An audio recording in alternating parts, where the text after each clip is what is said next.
Hello aspirants, welcome back. So ఈ వీడియోలో ఏంటంటే averages part 3. So part 1 and part 2 links, I'll be putting the links in the description. So if you're beginners, you can check those videos, or if మీకు averages లో మంచిగా basics idea ఉంది అంటే you can continue with this video. And ఈ వీడియోలో ఏంటంటే averages of two different groups గురించి మనం మాట్లాడుకోబోతున్నాం. అంటే ఫర్ ఎగ్జాంపుల్ మన దగ్గర టూ గ్రూప్స్ ఉంటాయి. లైక్ ఫర్ ఎగ్జాంపుల్ గ్రూప్ 1 అని, గ్రూప్ 2 అని. ఇప్పుడు ఈ గ్రూప్ 1 ని గ్రూప్ 2 ని యాడ్ చేశారు. ఇప్పుడు గ్రూప్ 1 కి ఒక యావరేజ్ ఉంటుంది, గ్రూప్ 2 కి ఒక యావరేజ్ ఉంటది. ఓకే, ఇప్పుడు టోటల్ గా ఇద్దరిని కలిపితే ఒక యావరేజ్ మనకు వస్తుంది.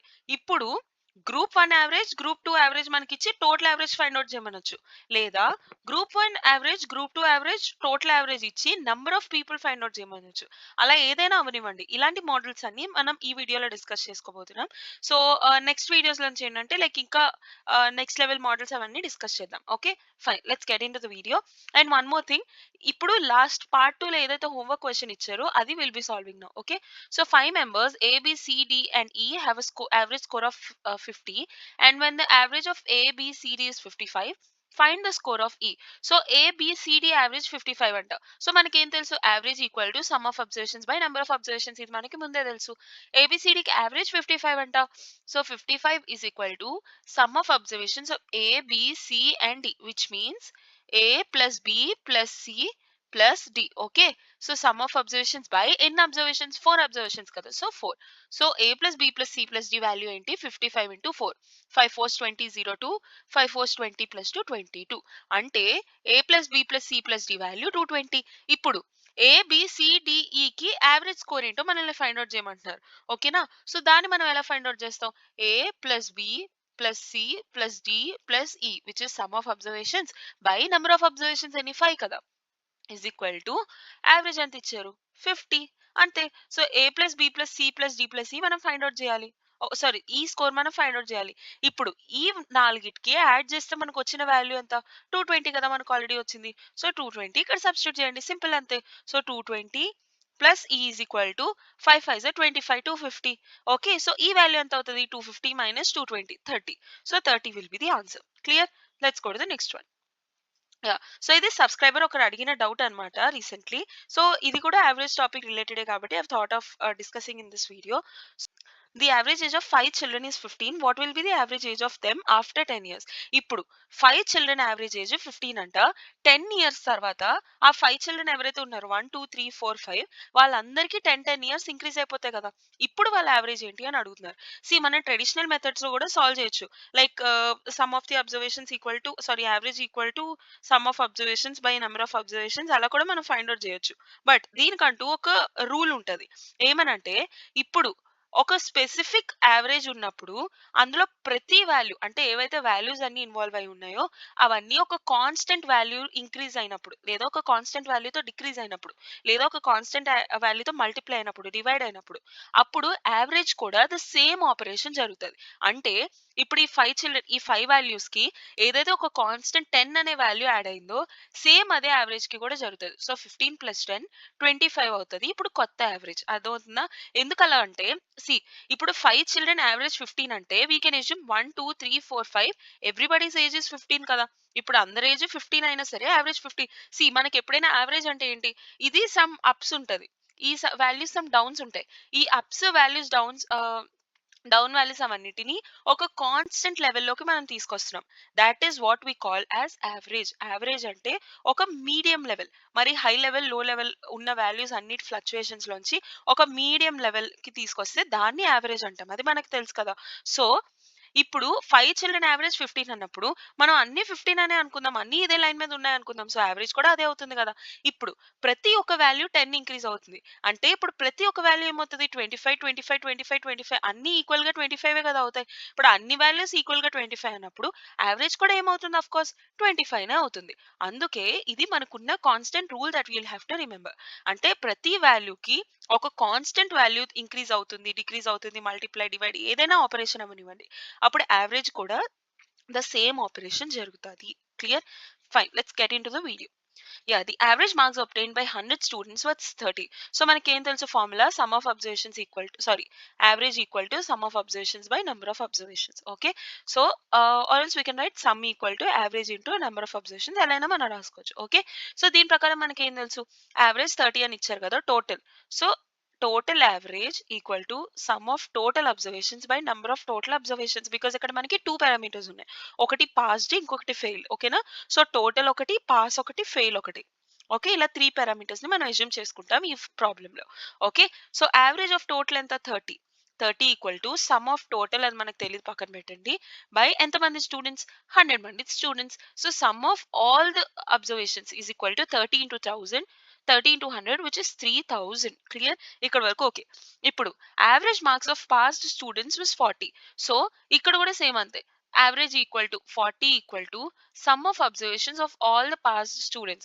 So SP అనుకుందాం by number of students who have passed the exam which is NP. Okay, so SP equal to ఎందుకు మనం ఎస్ఏ ఎందుకు ఫైండ్ అవుట్ చేస్తాం అంటే ఫైనల్ గా మనకి ఎస్ఏ రావాలి.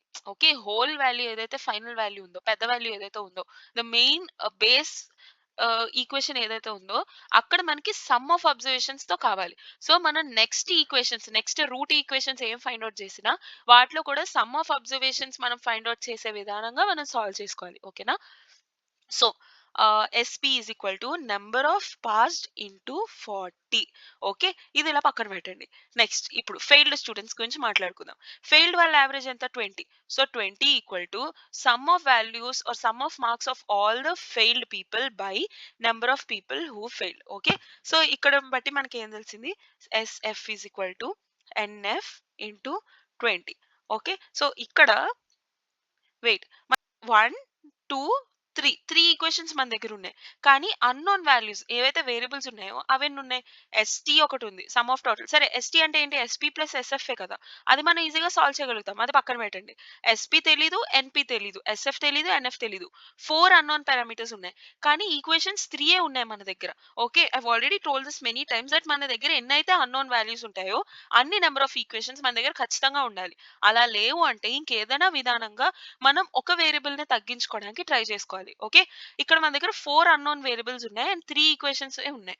సో ఇప్పుడు ఈ 4 అన్నోన్ ఈక్వేషన్స్ ని మనం 3 అన్నోన్ ఈక్వేషన్స్ కింద కన్వర్ట్ చేయాలి. అంటే ఏదో ఒక అన్నోన్ ఈక్వేషన్ ని రెడ్యూస్ చేయడానికి ట్రై చేయాలి. మనం ఏం చూద్దామంటే C number of failed people NF అనుకున్నాం, number of passed people NP అనుకున్నాం, టోటల్ నెంబర్ ఆఫ్ స్టూడెంట్స్ ఎంతమంది 100 మెంబర్స్ కదా. So number of people who fail either fail అవుతారు లేదా పాస్ అవుతారు. So number of people who failed plus number of people who passed equal to 100. అంతే కదా. So number of people who passed ఎంత అవుతుంది, 100 minus number of people who fail. అంతే, ఇప్పుడు ఈ NP ప్లేస్ లో ఈ 100 మైనస్ NF ని సబ్స్టిట్యూట్ చేయండి. So SP is equal to 100 minus NF into 40. Okay, yeah, so ఇక్కడ వరకు వచ్చింది. ఇక్కడ కూడా హోల్ ఇంటూ 40 మనం వేయాలి, ఇక్కడ కూడా మిస్టేక్ అవుతుంది చూడండి. ఇప్పుడు మన దగ్గర 3 ఈక్వేషన్స్ ఉన్నాయి. ఓకే, అండ్ వేరియబుల్స్ ఎన్ని ఉన్నాయి, SP ఉంది ఒకటి, NF ఉంది అండ్ SF ఉంది. అంతే, 3 ఈక్వేషన్స్ ఉన్నాయి, 3 వేరియబుల్స్ అన్నోన్ వేరియబుల్స్ ఉన్నాయి. అంతే, మీరు ఇక్కడ నుంచి సాల్వ్ చేసుకోవడమే. ఓకే, సో మనకేం తెలుసు ST అంటే ఏంటి అంటే total number of students, sum of all the students ఏమవుతుంది, sum of the values of passed students plus sum of the values of failed students. Okay, so ST equal to SP plus SF. అంతే, ఈ values ని అందులో substitute చేయండి. 100 NP plus SF మనం ఎలా రాస్తాం, 100 into 40 ఎంత 4000 కదా. So 4000 minus 40 NF plus 20 NF కదా SF value 20 NF. Okay, so ఇది ST వాల్యూ. ఓకే, ఇది చేస్తే ఈక్వల్ టు ఎంత 3000. అంతే, so minus 40 NF plus 20 NF ఎంత మైనస్ 20 NF. అంతే కదా, ఈజ్ ఈక్వల్ టు 4000 అటువైపు వెళ్తే ఏమవుతుంది మైనస్ అవుతుంది. So minus 1000. Okay, so minus minus gets cancel, 21 25 100 0. So number of failed students ఎంతమంది 50 students. Okay, total students 100 members అన్నప్పుడు ఫెయిల్డ్ స్టూడెంట్స్ 50 అన్నప్పుడు పాస్డ్ స్టూడెంట్స్ ఎంతమంది ఉంటారు, of course 50 members. So 50 will be the answer. Clear, number of people who passed is 50. Or else మీరు ఏం చేస్తారంటే ఇక్కడ equations ఏదైతే నేను చెప్పానో ముందు సబ్స్టిట్యూట్ చేసుకోండి అని చెప్పి ఒక దాంట్లో, లైక్ ఇక్కడ చెప్పగలను 100 మైనస్ NF అని చెప్పి. సో మీకు అక్కడ ఏ వాల్యూ అయితే మీకు కావాలి, మీకు NP వాల్యూ కావాలి ఫైనల్ గా. ఓకేనా, సో NP వాల్యూ కావాలి కాబట్టి మీరు ఇక్కడ కూడా ఇన్ టర్మ్స్ ఆఫ్ NF తెచ్చుకోవడానికి ట్రై చేయండి. అంటే NF equal to wait let me arrange this. For more clarity. So మనం ఎలా రాసుకోవాలంటే NF equal to 100 minus NP అని రాసుకోవాలి. ఇలా రాసుకోవడం వల్ల ఏమవుతుందంటే ఇక్కడ ఎన్ఎఫ్ ప్లేస్ లో మనం సబ్స్టిట్యూట్ చేస్తామా, అప్పుడు మనకు వచ్చే ఈక్వేషన్ ఇన్ టర్మ్స్ ఆఫ్ ఎన్పి వస్తుంది. అప్పుడు మనకు వచ్చే ఫైనల్ ఆన్సర్ కూడా ఎన్పి వాల్యూస్ లో వస్తుంది. ఎలా అయినా చేయొచ్చు, మీ ఇష్టం. Okay, I hope you understood the model. మీకు అర్థం కాకపోతే ఏం వరీ కాకండి, నెక్స్ట్ క్వశ్చన్ సాల్వ్ చేసే కొద్దీ మీకు క్లియర్ గా అర్థమైపోతుంది. ఓకే, అండ్ మీకు అర్థం కాకపోయినా please ask me, I'll be explaining you once again. In a joint family of 20 members, average age of children is 10 years and that of elders is 30 years. If average age of the family is 25 years, find the number of children in the family. So total family, average of family is equal to sum of observations of family by number of people in the family. Okay. So average ఎంత ఇచ్చారు, 25. Okay, average age of the family 25 ఇచ్చారు. Is equal to ఎంతమంది ఉన్నారు, 20 members ఉన్నారు. Some of observations మనకు తెలియదు, అదే మనం ఫైండ్ అవుట్ చేయాలి బై నెంబర్ ఆఫ్ పీపుల్ ఎంతమంది, 20 అంతే. So SF equal to 25 into 20 which is 500. Okay, ఇది పక్కన పెట్టండి, ఈక్వేషన్ నెంబర్ 1. ఇప్పుడు average age of children is 10 years. So ఇది కూడా అంతే, 10 average is equal to sum of observations which is sum of the ages of children by number of children ఎంతో మనకు తెలియదు కదా, దాన్ని సి అనుకుందాం. ఓకే, ఇప్పుడు దీన్ని బట్టి మీకు ఏమర్థమవుతుంది, SC is equal to 10 into C. Okay, ఇది ఈక్వేషన్ నెంబర్ 2, ఇది పక్కన పెట్టండి. నౌ సేమ్ అంతే, ఎల్డర్స్ కూడా అంతే. మనం ఎలా రాస్తాం, ఎల్డర్స్ యావరేజ్ ఏజ్ ఎంత, 30 కదా. So 30 is equal to sum of values of all the elders. So SE by number of elders ఎంతమంది, టోటల్ ఫ్యామిలీలో 20 మెంబర్స్, అందులో నెంబర్ ఆఫ్ చిల్డ్రన్ ఎంతమంది, సి అనుకున్నాం అనుకో. అప్పుడు ఎల్డర్స్ ఎంతమంది అవుతారు, 20 మైనస్ సి. సేమ్ మనం ఇందాక మాట్లాడుకున్నట్టే. సో బై 20 మైనస్ సి, ఇలా మీరు రాసుకోవాలి. సో ఎస్ఈ ఏమవుతుంది, 30 into 20 which is 600 minus 30 C. ఇక్కడ నేను ఇదే ఎందుకు మార్చుకున్నాను, 20 మైనస్ సి అనే ఎందుకు పెట్టాను, అదేదో ఇక్కడే ఈ అని పెట్టి ఇక్కడే నేను 20 మైనస్ సి అని పెట్టుకోవచ్చు కదా, ఎలా అయినా చేయొచ్చు. ఓకే, ఏం చేసినా ఒకటే, కానీ నాకు ఇక్కడ end of the day children కావాలి. సో నాకు వచ్చే ఈక్వేషన్ కూడా ఇన్ టర్మ్స్ ఆఫ్ సి వస్తే నాకు హెల్ప్ఫుల్ గా ఉంటది అని అనిపించింది. అందుకు ఇక్కడే నేను సబ్స్టిట్యూట్ చేసుకున్న 20 మైనస్ సి అని ఇన్ ద ప్లేస్ ఆఫ్ ఈ. క్లియర్. ఓకే, సో నా దగ్గర ఎస్ఈ వాల్యూ ఉంది, ఎస్సి వాల్యూ ఉంది. దాంతో నేను ఎస్ఎఫ్ కనుక్కోగలను కదా. ఎస్ఎఫ్ అంటే ఏంటి, some of the ages of all the family members, that includes some of ages of children plus sum of ages of elders. Okay, some of ages of children ఏంటి, SC కదా, plus sum of ages of elders ఏంటి, SF. Remember, మనం ఎప్పుడైనా sum of observations ని, number of observations ని add or subtract చేయగలం, కానీ averages should never be added or subtracted directly. ఇది మీరు బాగా గుర్తుంచుకోవాల్సిన విషయం. ఓకేనా. సో అందుకు మనం ప్రతిదానికి some of observations and number of observations find out చేసి వాటిని యాడ్ చేస్తున్నాం. ఓకే, టోటల్ యావరేజ్ ఎప్పుడైనా sum of observations of all the values by number of observations of all the values అవుతుంది. అందుకు మనం ప్రతిదానికి some of all the members in the family and number of all the people in the family find out చేయడానికి try చేస్తాం. Okay, so దాన్ని బట్టి మనం values find out చేస్తాం. ఇప్పుడు ఎస్సి వాల్యూ ఎంత, 10 into C, plus SE value ఏంటి, 600 minus 30సి. సో 600 మైనస్ 30సి ఈజ్ ఈక్వల్ టు, ఇదంతా ఎస్ఎఫ్ కదా. Okay, so SF equal to ఎంత, 500 మనకి ఇచ్చారు, అంతే సబ్స్టిట్యూట్ చేస్తాం. సో 10సి మైనస్ 30సి ఎంత, మైనస్ 20సి ఈజ్ ఈక్వల్ టు 600 అటువైపు వెళ్తే ఎంత అవుతుంది, మైనస్ అవుతుంది. సో 500 మైనస్ 600 ఎంత అవుతుంది, మైనస్ 100 అవుతుంది. సో 21 జా 25 జా 100. సో సి వాల్యూ ఎంత, 5. So number of children in the family are 5. So number of elders ఎంతమంది అవుతారు, 20 మెంబర్స్ టోటల్ మెంబర్స్, అందులో చిల్డ్రన్ 5 అంట. సో ఎల్డర్స్ ఎంతమంది అవుతారు, of course 15 members. Clear. Let's go to the next one. Yeah, so in hostel the average weight of food eaten by 20 girls is 500. Same అంతే, same అదే model మనం find out చేస్తాం. So ఇప్పుడు ఇక్కడ ఎంతమంది ఉన్నారు, గర్ల్స్ ఉన్నారు, బాయ్స్ ఉన్నారు. Okay, so girls boys total number of children, ఇది మనం పారామీటర్స్ కన్సిడర్ చేసుకోవాల్సింది. ఇప్పుడు average weight of food eaten by 20 girls is 500. దీన్ని మనం ఎలా రాస్తాం, యావరేజ్ ఎంత, 20 is equal to, sorry average 500 కదా, 500 grams. So 500 average equal to sum of all the weight of the food eaten by girls, ఏంటి, SG కదా, by number of girls ఎంతమంది, 20 girls. So SG value ఏంటి, 500 into 20 which is 5 2s are 10 0 0 0 3 zeros. So 10,000 will be the sum of the weight of food eaten by all the girls in that hostel, 10,000 grams. Okay, ఇది పక్కన పెట్టండి. ఇప్పుడు whereas the average weight of food eaten by boys is 800 grams. So 800 is equal to sum of the weight eaten by boys, SB, by number of boys. Number of boys ఎంతమంది మనకు తెలియదు, B అనుకుందాం. ఇప్పుడు if the number of boys in the hostel is 2/3 of the total number of people in the hostel. So దాన్ని బట్టి మీకు ఏమర్థమైంది, boys ఏంటి 2/3 of the total people in the hostel. ఇప్పుడు మీరు బాగా అబ్జర్వ్ చేస్తే హాస్టల్‌లో 2/3 బాయ్స్ అన్నప్పుడు గర్ల్స్ ఎంతమంది అవుతారు? అఫ్‌కోర్స్ 1/3 కదా! 1/3 ఆఫ్ టోటల్ గర్ల్స్ అవుతారు. అప్పుడే కదా 2/3 బాయ్స్ అవుతారు. సీ 3 పార్ట్స్‌లో 2 పార్ట్స్ బాయ్స్ అయ్యారంటే రిమైనింగ్ 1 పార్ట్ గర్ల్స్ అవుతారు కదా! So 1 part of 3 parts of total number of children are girls. Girls value మనకి ఎంతమంది అని ఇచ్చారు? 20 మెంబర్స్ అని ఇచ్చారు. సో దాన్ని బట్టి మీరు టోటల్ నంబర్ ఆఫ్ పీపుల్‌ని ఫైండ్ ఔట్ చేయగలుగుతారు. So 20 is equal to 1/3 into T. So total number of people ఎంతమంది? 60 మెంబర్స్. సో బాయ్స్ ఎంతమంది అవుతారు? 2/3 of 60. Okay, so 3 ones are 3 20s are 20 into 2 40. So boys ఎంతమంది? 40. సో ఇక్కడ 40 వాల్యూ వస్తుంది. So SB value ఏమవుతుంది? 800 into 40. 8 4s are 32,000. So 32,000 grams will be the total weight eaten by boys. Total weight of food eaten by boys. ఇప్పుడు మనకి average weight of the food eaten in the hostel. Average weight of the food మనం ఎలా find out చేస్తాం? Total food eaten by total number of people in the hostel. Total food eaten ఏమవుతుంది? Food eaten by girls plus food eaten by boys అంతే కదా! So 10,000 plus 32,000 which is 42,000. Clear? I hope మీకు sums చేసే కొద్దీ మీకు ఈజీగా అర్థమవుతుంది ఎలా చేయాలి అని. Okay, by number of people ఎంతమంది? 60 members as we already found out. Okay, by 60. 0 gets cancel. 4 6 sevens are 42, 0. So total 700 grams will be the average food eaten by all the people in that hostel. Clear? Let's go to the next one. Yeah. So the average salary of 30 staff members, including teachers and headmasters in a school is 25,000. Average salary of 20 teachers is 18,000. Average age of ఇది age కాదు, salary. Okay, I'm sorry for the mistake. Average salary of head masters ఏంటో find out చేయాలి. Same అంతే, same అదే మోడల్లో మనం find out చేస్తాం. Total average ఏమవుతుంది? Sum of total salary. Okay, అందరి శాలరీ యాడ్ చేస్తే some of all the salaries by number of all the people. Averages of 30 staff members అంటే మొత్తం టీచర్స్ అండ్ హెడ్ మాస్టర్స్ కలిపి 30 మెంబర్స్ కదా, by number of all the total people. Okay, so average ఎంత ఇచ్చారు? 25,000. Okay, so 25,000 equal to sum of salaries of all the people by 30 members. So sum of salaries of all the people ఏమవుద్ది? 25 into 3 75.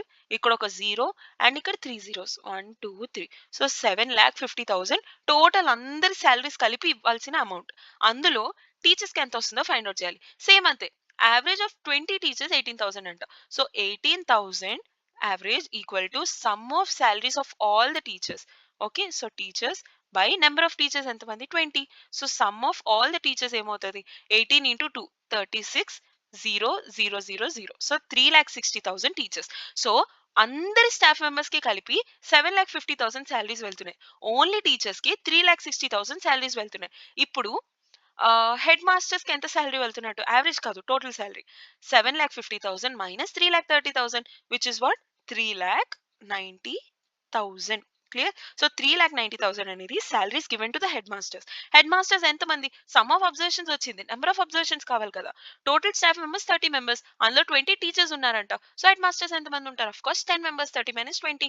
So by 10 0 gets cancelled. So 39,000 will be the average salary of the headmasters. So 39,000 will be the answer. Clear? Let's go to the next one. మీకు ఒక చిన్న trick చెప్తాను చూడండి. ఎప్పుడైనా 2 అంటే మీరు చేసింది రైట్ ఆర్ రాంగ్ చెక్ చేసుకోవడానికి 2 పారామీటర్స్ కలిపి మీకు ఒక యావరేజ్ ఇచ్చారనుకో, ఆ యావరేజ్ కన్నా ఒక వాల్యూ, ఫస్ట్ వాల్యూ ఏదైతే ఉందో అది ఆ యావరేజ్ కన్నా సమ్ వాల్యూస్ తక్కువ ఉందంటే సెకండ్ వాల్యూ అఫ్ కోర్స్ ఎక్కువే ఉండాలి, ఖచ్చితంగా ఎక్కువే ఉండాలి. సో ఇప్పుడు టీచర్స్ శాలరీ టోటల్ శాలరీ కన్నా తక్కువే ఉంది average. So head masters average ఖచ్చితంగా టోటల్ యావరేజ్ కన్నా ఎక్కువే ఉండాలి. నేను మీకు చెప్పాను కదా, ఎక్కువ ఉన్న పారామీటర్ తక్కువ ఉన్న పారామీటర్ రెండింటిని బ్యాలెన్స్ చేయడానికి ఒక వేయింగ్ స్కేల్ చూడండి, ఒక దాంట్లో ఎక్కువ ఉంటుంది, ఒక దాంట్లో తక్కువ ఉంటుంది. ఆ రెండు బ్యాలెన్స్ చేయాలంటే ఒక యావరేజ్ పాయింట్ కి తీసుకొస్తాం, అదే యావరేజ్. ఇప్పుడు యావరేజ్ సమ్ ఎంతో వెయిట్ ఉంది, టీచర్స్ ది సమ్ తక్కువ అయిపోయింది. ఓకే, యావరేజ్ కన్నా తక్కువ ఉంది. సో అవతలు ఉన్నది ఏదైతే అదర్ పారామీటర్ ఉందో ఆ పారామీటర్ ఖచ్చితంగా యావరేజ్ కన్నా ఎక్కువ ఉండాలి. అప్పుడు ఈ ఫస్ట్ పారామీటర్ ఏదైతే తక్కువ ఉందో దాన్ని బ్యాలెన్స్ చేయగల కెపాసిటీ సెకండ్ పారామీటర్ ఉంటుంది. అర్థమవుతుందా? అది మీరు చేసింది రైట్ ఆర్ రాంగ్ చెక్ చేసుకోవడానికి యూజ్ చేయాలి. Clear? Fine. So I think this is the last question. Yeah. So the average age of students of a class is 15.8 years, and the average age of boys in the class is 16.4, and that of girls is 15.4. The ratio of number of boys to the number of girls. ఇక్కడ మనకు only averages ఇచ్చారు. Number of people గురించి ఎక్కడా మనకు mention చేయలేదు. కానీ ratio అడిగేస్తున్నారు. ఇప్పుడు ఏం చేయాలి? మనకి ఏమేం తెలుసు? అదంతా మీరు సబ్స్టిట్యూట్ చేసుకుంటూ వెళ్ళండి. అక్కడి నుంచి మీకు ఏం రావాలో అలా మీరు ఫైండ్ ఔట్ చేసుకుంటూ వెళ్ళొచ్చు. మీకు అడిగిన పారామీటర్ బట్టి. ఓకే. సో మనకేం తెలుసు ఇక్కడ టోటల్ నంబర్ ఆఫ్ పీపుల్ ఉన్నారు, గర్ల్స్ ఉన్నారు, బాయ్స్ ఉన్నారు. దాన్ని బట్టి మీకు ఏం చేయాలో తెలుసు. Okay. So average of total equal to sum of observations of total people by number of total people. Okay. So average of total ఎంత? Students of a class 15.8. So 15.8 equal to sum ఎంతో మనకు తెలీదు. S T by number of children ఎంతో కూడా మనకు తెలీదు. So మనం ఎలా రాసుకున్నాం? Girls plus number of boys. వాళ్ళే కదా number of people. Number of girls plus number of boys. ఇలా పక్కన పెట్టుకోండి. సో ఎస్టీ ఏమవుతది? ఇది that goes that side and multiplies. So 15.8g plus 15.8b. Okay, ఇది equation number 1. ఇప్పుడు average age of the boys in the class is 16.4 years. Okay, so average of boys equal to 16.4. How do you solve that? So average ante 16.4 is equal to sum of the marks age, sum of the ages of boys SB by number of boys ఎంతమంది B. అంతే. So SB ఏమవుతుంది? 16.4 into B. Okay. So ఇది equation number 2. Next same అలానే SG ఏమవుతుంది? Sum of observations ఏమవుతుంది? Average into number of people కదా, same ఇందాక method. Okay. So average ఎంత? 15.4 ఇంటూ నెంబర్ ఆఫ్ గర్ల్స్ ఎంతమంది జీ. ఇది ఈక్వేషన్ నెంబర్ 3. ఇప్పుడు 2 అండ్ 3ని మీరు ఈక్వేషన్ నెంబర్ 1లో సబ్స్టిట్యూట్ చేయండి. ఓకే. సబ్స్టిట్యూట్ చేస్తే మీకు ఏమొస్తుంది?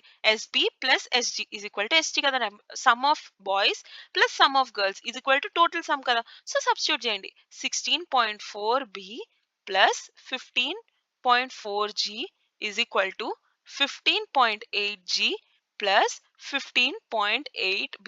ఇక్కడ కూడా మీరు అబ్జర్వ్ చేస్తే ఒకే ఈక్వేషన్ వచ్చింది మీకు లాస్ట్ కి, కానీ రెండు వేరియబుల్స్ ఉన్నాయి. నేను మీకు ఆల్రెడీ చెప్పా కదా దట్ ఎన్ని నెంబర్ ఆఫ్ ఈక్వేషన్స్ ఉంటే అన్ని నెంబర్ ఆఫ్ వేరియబుల్స్ మనం సాల్వ్ చేయగలుగుతాం.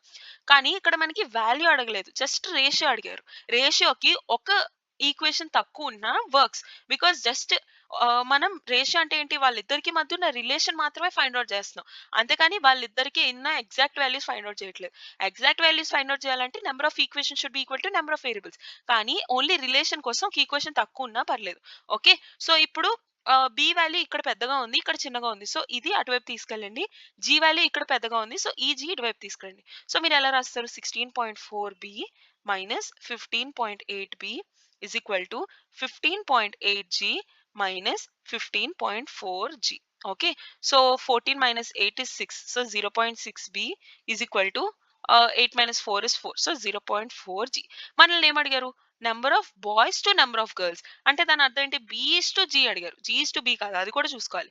బి ఈస్ టు జీ అంటే ఏంటి? B by G. మీకు బి బై జీ రావాలంటే ఏం చేయాలి? బి ఇక్కడ ఉంది, ఈ జీ ఇటువైపు రావాలి. అప్పుడు ఏం చేస్తారు? B by G is equal to, ఈ జీ ఇటువైపు వచ్చింది, ఈ 0.6 అటువైపు వెళ్తుంది, 0.4 బై 0.6 అంతే. So B is to G ఏమవుతుంది? 0.4 is to 0.6, which can also be written as 4 is to 6, which can also be written as 2 is to 3. Cancel చేస్తే clear. So 2 is to 3 will be the answer. ఇది RS Agarwal book లో question. And ఈ వీడియోలో మనం discuss చేసుకున్నవన్నీ previously వేరే exams like MBA exam అవనివ్వండి, RRB exams అవనివ్వండి, వాటిలో ఆల్రెడీ అడిగిన క్వశ్చన్స్ ఇవి ప్రీవియస్ ఇయర్ క్వశ్చన్స్. సో మీకు ఏ ఎగ్జామ్ కి ప్రిపేర్ అయినా సరే ఒక మంచి క్లారిటీ ఉంటుంది, ఆ మోడల్స్ కవర్ చేసినట్టు ఉంటుంది అని I thought of including those questions specifically. Clear. So this is your homework problem. Now try this question and let me know the answer in the comment section. And దీని solution మనం next వీడియోలో చూద్దాం. Okay. And మీకు answer రాకపోయినా please ask me, I'll be explaining. And if you really like the content, please do give us a like, which gives a lot of support, and consider subscribing for regular updates. And aptitude and reasoning మీద అసలు మీకు ఏమీ రాదు అనుకుంటే aptitude ఎలా start చేయాలి, ఏ topics first చేయాలి, ఎలా ప్లాన్ చేసుకోవాలి, అవన్నీ చెప్తూ I've already made a roadmap video. I'll be putting the link in the description, so you can check that video. And if you really liked our content, please do give us a like and consider subscribing for regular updates. So see you tomorrow. Bye.